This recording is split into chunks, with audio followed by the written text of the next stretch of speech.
Hello, everyone. Thank you all for joining us today. So this is Fun Physics at Home Part 1. This is webinar series number 2 for our STEM for Humanity webinars. Here's an overview of our topics for today. So first, we're going to have a quick intro of what we're going to be covering. Then I'll be explaining the pasta mobile section. And Zoo will be explaining a bending water experiment, and Kaden will be explaining the coins in the cup challenge. And those of you in the meeting, you guys can follow along with the experiments if you want, if you have those materials at home. After that, we'll have a Q&A. Okay, so for an introduction, I'm Emily, and I'm president of Youth STEM for Humanity. I'm currently a freshman at Brown. Hello everyone, my name is Zhu. I am the Secretary of STEM for Humanity and I'm a senior in Ayala High School. I'm Kaden. I'm the Assistant Director for the Coding for Humanity, and I'm a junior at Diamond Bar High School.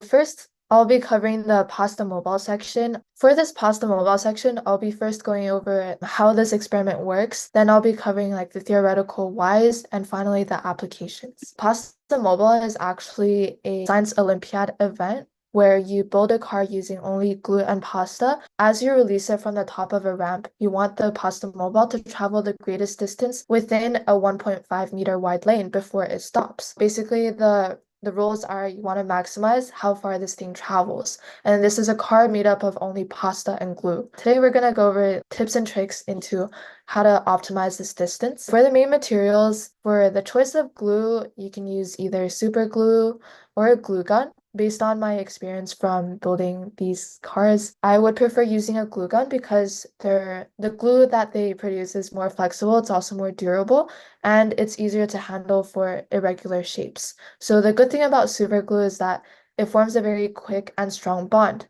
and it dries very instantly, and it also looks cleaner. So sometimes if you want to reduce the mass of your car, you would use super glue. But for a glue gun, good thing is that the shape is malleable, so before the glue completely sets, you can kind of change the shape of the glue to how you want it to be. These are the types of pasta that I recommend using. For the types of pasta, you can actually use pasta with different shapes for different parts of this car. So for example, for the wheels, you can use the mini wheels pasta. And these are symmetrical wheels, so this can help reduce the wobbling of the car. And there's also rigatoni if you want to use wheels that are slightly larger. But for these type of wheels, you would have to cut it and make sure that it's completely even, also to reduce the wobbling. Not sure if you guys can see, but here I have a mini wheel. So notice how it has a very like circular and symmetrical shape. Next is you can use lasagna for the body of the car. So here, this is like a plate. This basically serves as the body of your car. You also have this type of pasta where you can also use as stability structures or as a base. So you can put some of this type of pasta on the bottom of the lasagna to help stabilize your car. And then also you can have bucatini, which serves as a frame or as reinforcing connections.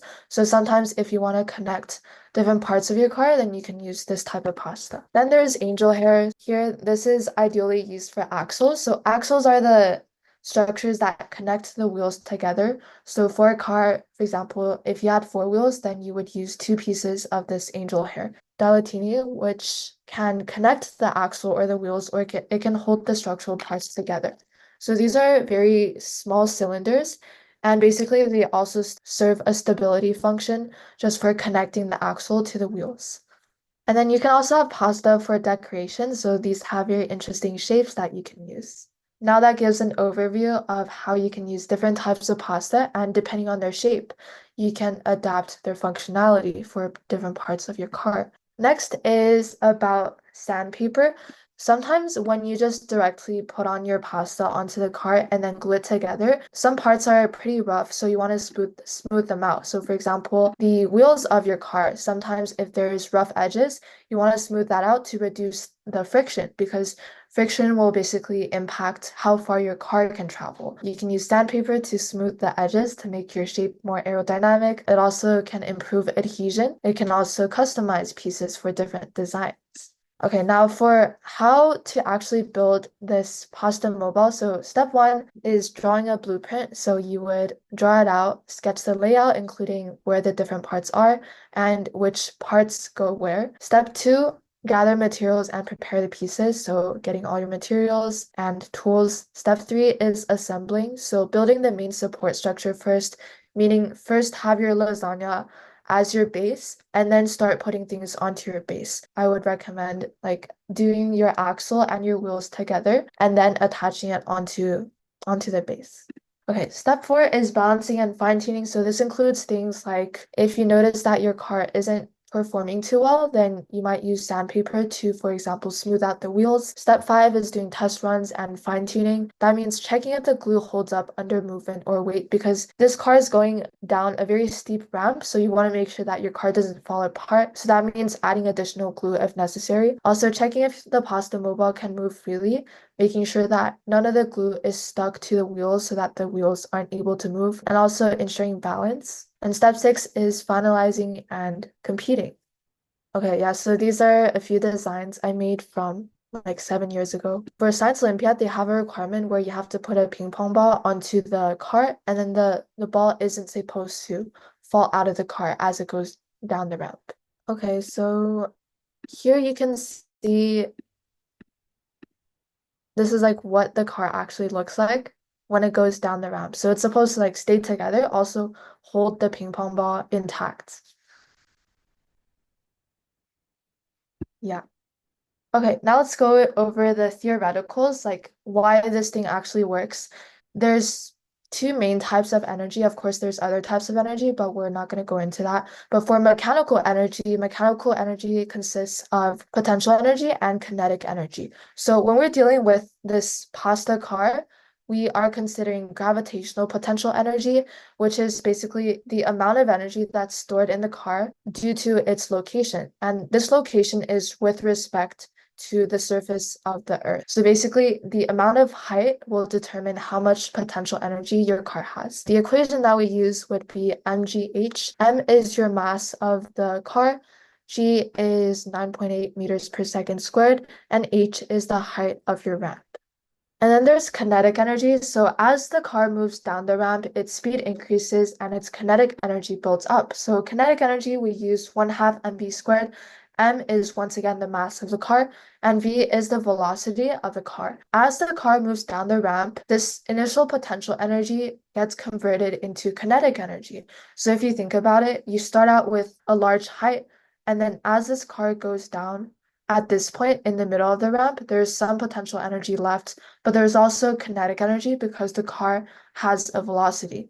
And then at the bottom of the ramp, all of this potential energy initially gets converted into kinetic energy for the car to move at even higher velocities. And this is due to something called the conservation of energy. Following the law of conservation of energy, the total energy of the system remains constant. In this case, our system would be both the car and the earth. Because for gravitational potential energy, this is always with respect to another object. So in this case, this is referring to the car with respect to the earth. Yes, so those two things are a system. Basically, this law states that there is no change in energy, so delta E is equal to 0, and total energy is equal to the potential energy plus kinetic energy and the energy lost to friction, which is heat. If there's a smooth ramp without any friction, then the M's would be canceled out. If we wanted to analyze this at the top of the ramp, there's only potential energy because this car isn't moving, so there's no kinetic energy. That's what's the initial state of the car, just mgh. And then at the bottom of the ramp, if there's no friction, all of this potential energy becomes kinetic energy. So that's 1/2 mv squared.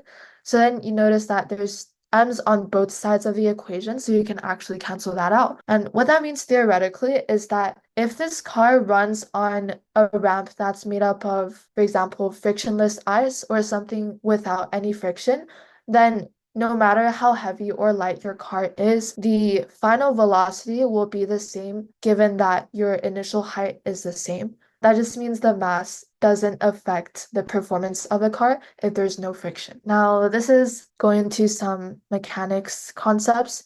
Let's say that this rectangle is your car. So for the forces acting on this car, we have, first of all, the ramp giving a normal force. So this normal force is perpendicular to the surface of the ramp. So there's a 90-degree angle between this vector and the direction of the ramp. And then friction is always in the opposite direction as your velocity. So since your car is going down the slope and friction is up the slope, this is gravity. So gravity always points straight downwards. This is gravity equal to mg.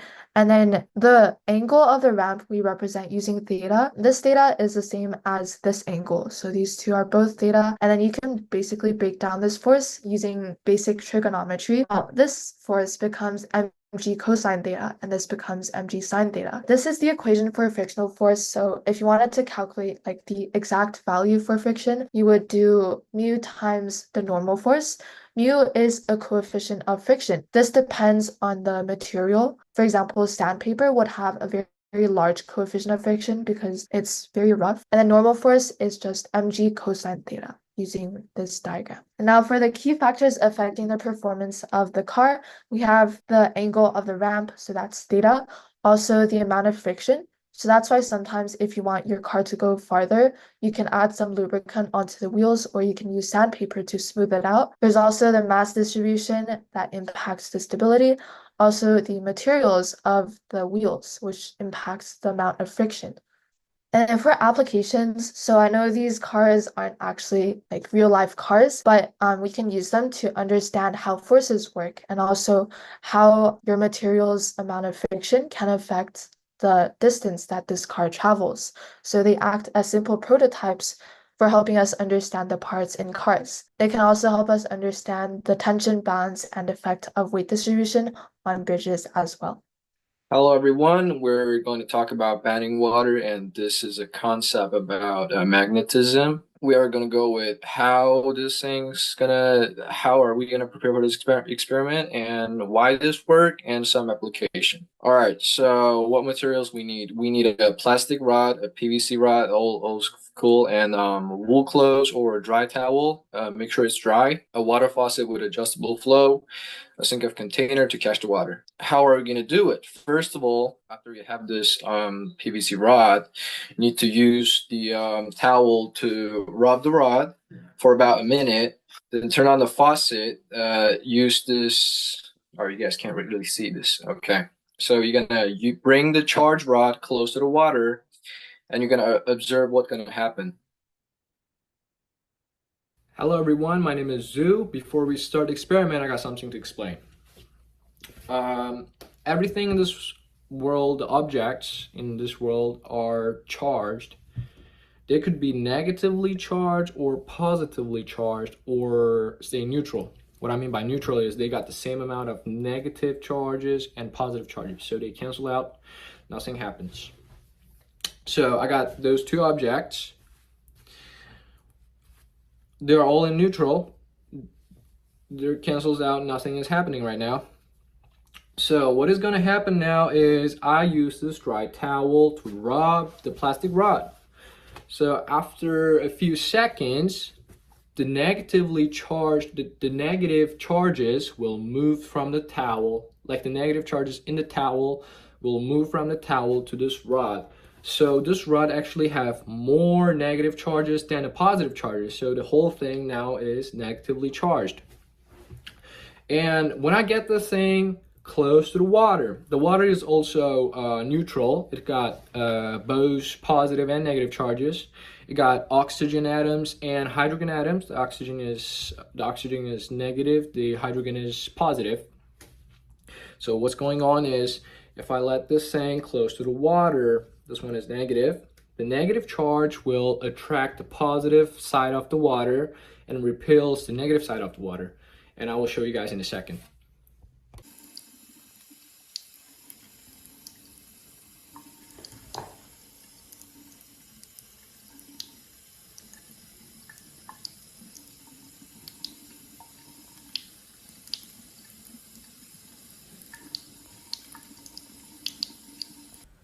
All right, now some people might ask why the rod and the water is not attracting each other at the end. Well, this is because I'm using my other hand to holding the rod, even though the rod is negatively charged, but my hand is neutral, so the extra charges are actually running to my hand, so the whole thing actually balances out. And I'm going to explain about Why? Okay, so like I said, rod and water, both of them are actually neutral, but after you use the towel to rub the rod get negatively charged. There is a rule that the only charge that can move in objects is the negative charges. So the positive charges always stay. The only charge that can move is negative charges. And like I said, positive and negative attract each other, and positive and negative actually repel each other. So at the end, negatively charged rod attracts the positive side of the water molecules and repels the negative side. At the beginning, the rod is neutral. That's how the charges looks like, and also the towel is neutral. So after using the towel to rub the rod, and there are more negatively charges in the rod, so as that thing get close to water, actually attract the positive side and repel the negative side of the water. In real world application, we got the inkjet printers. Those printers actually have those ink. Those inks are given an electric charge directed onto paper using the electrostatic force, and the ink are deflected by the electric field to create texts or images. And another one we got is electrostatic precipitators. This is actually industrial machine to remove the dust from the air or some toxic particles. Particles are given a charge and an opposite charge on the collection plates attract and traps the particles.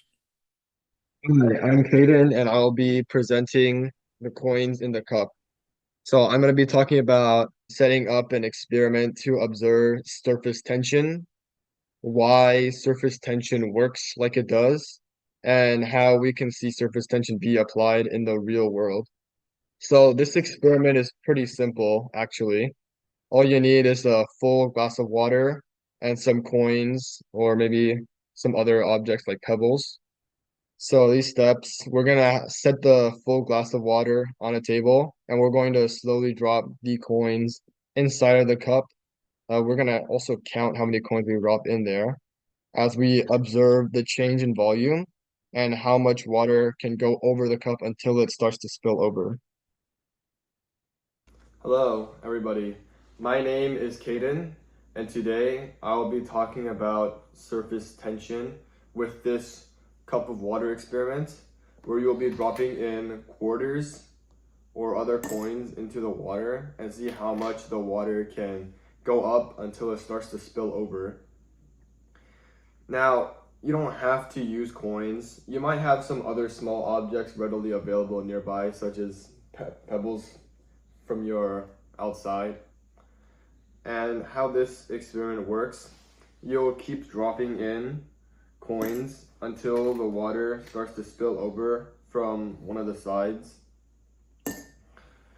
And when you keep dropping in these coins, you'll start to notice the water level rising as expected, since you are adding more volume into the cup. And after a while, you will notice that the water starts to rise up over the boundaries of the container, which is an example of the property of water, of its strong cohesion to be able to hold itself together due to its hydrogen bonds. These hydrogen bonds are formed due to water's polarity, as the hydrogen atoms in the water molecule do not attract electrons as well as the oxygen molecule, making the oxygen molecule more slightly negative, and the hydrogen atoms slightly positive. And the other water molecules will attract each other using the slightly charged hydrogen atoms and the slightly charged oxygen atoms.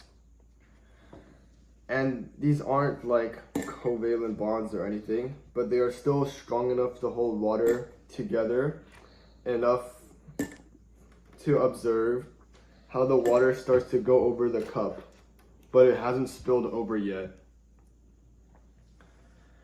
And in the experiment, you're pretty much just seeing how much you can add until it spills over, which is actually a lot because, again, the cohesive properties of water are pretty strong. In addition to those cohesive properties, also come strong adhesive properties.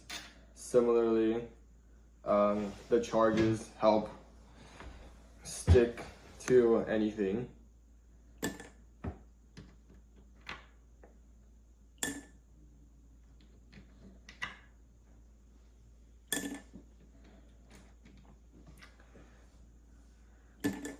Now you should also count how many coins you drop in until it spills over, because like that. At the end of the video, the water spilled over.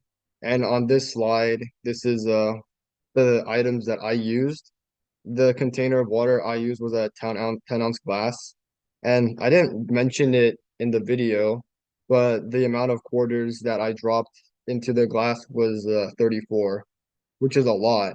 You would think since it's a full glass at the start, how can you drop so many quarters in there until it actually spills over the side of the cup? Why did that happen? Why didn't the water just spill over right after I put in 1/4?